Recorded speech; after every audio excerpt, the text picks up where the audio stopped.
చూస్తున్నారు కదండి, ఇంకా పిల్లలు అడిగారని అప్పటికప్పుడు ఇంట్లో ఎలాగో రైస్ ఉంది కదా వండింది. ఇంకా ఈవినింగ్ మనం ఎలాగో ఫ్రైడే తినాం కదా, అందుకే ఇలాగా దద్దోజనం చేశానండి. కొద్దిగా పాలు పెరుగు కలిపి చేశాను.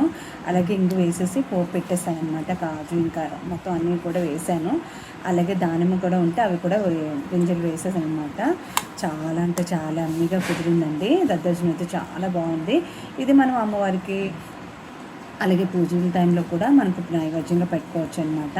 చాలా బాగా కుదిరిందండి. ఒకసారి ట్రై చేయండి. ఈ విధంగా దానిమ్మ గింజలు అనేది కూడా ఉంటే వేసుకొని, లేకపోతే లేదు. నేను ఉన్నాయి కాబట్టి వేసాను. అలాగే ఈ రైస్తోనే కాస్త పులిహోర కూడా చేశానండి. బాబు ఇంకా పండగ కదా ఏం చేయలేదు ఏంటమ్మా అన్నాడనమాట. ఇంకా రైస్ ఉంది, ఎటో మనం తినం కదా అనేసి అప్పటికప్పుడు పులిహోర దద్దోజనం కలిపానండి. ఇంకా పిల్లల కోసం అడిగారని.